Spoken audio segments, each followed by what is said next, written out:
My sister shredded my passport the night before my flight. Tiny blue pieces scattered across the kitchen floor like confetti for a funeral. "Roaches don't deserve wings," she hissed, her grin sharp, her fingers still clutching the last torn page. And when I turned to my parents, their answer wasn't anger, it was agreement. "Your place is here," my mother said flatly, "scrubbing our floors, not seeing the world." They thought they'd clipped my wings. What they didn't know was that I had already flown. I used to believe family meant loyalty, that blood bound us tighter than ambition, tighter than envy. My sister and I were inseparable as children, partners in mischief, protectors in the chaos of our cramped house. She braided my hair before exams, whispered courage when my hands trembled.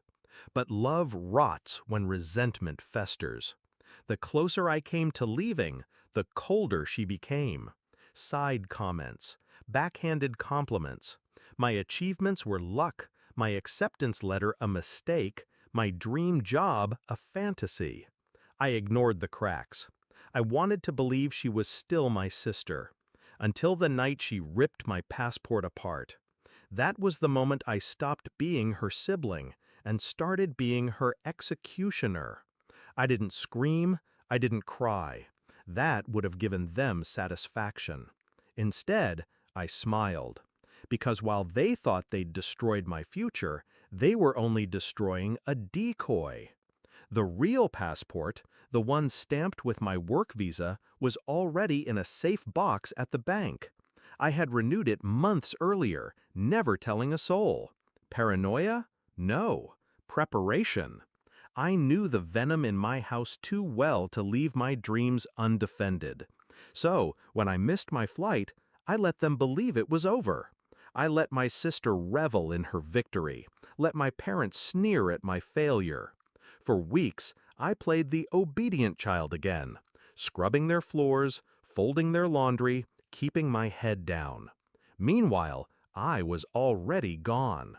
My body was in that house, but my life? My life was thousands of miles away, beginning without them. I emailed my boss daily, contributed to projects remotely, collected paychecks in silence.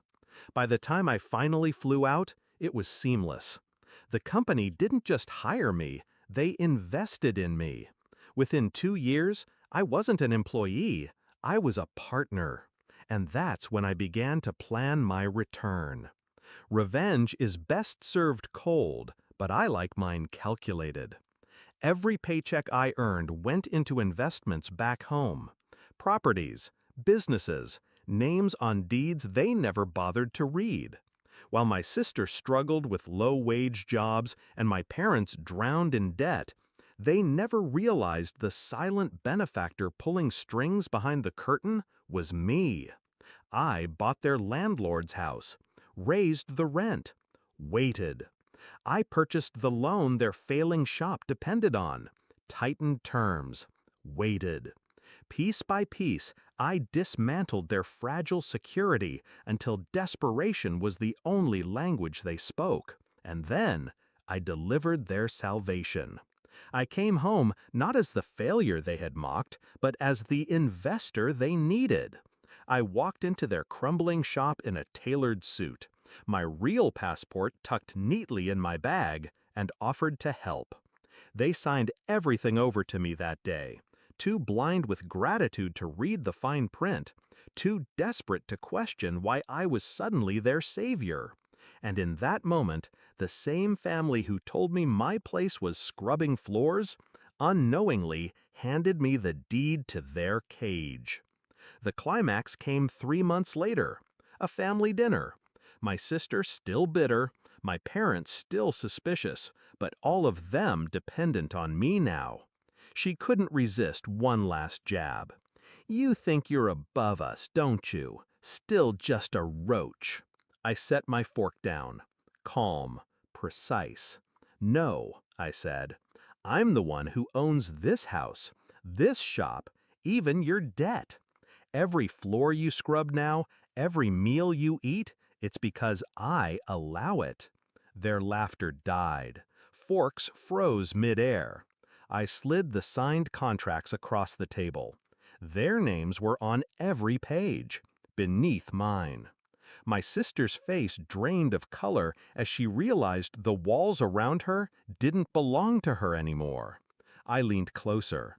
You shredded a passport once, thinking you'd cage me here, but I was already free. The only ones caged are you. Since that night, silence rules the house. My sister avoids my eyes. My parents bow their heads. They live where I permit, eat what I provide, breathe on terms I've set. And I live thousands of miles away, flying in and out when I choose, leaving them in the prison they built for themselves. I don't need to scream at them for what they did. I don't need to demand an apology. Their lives are my apology, written in every rent check, every menial task, every fading dream they once had. Do I pity them? No. I simply did what they taught me. They clipped my wings. So, I broke theirs. People ask me now what it feels like. Revenge.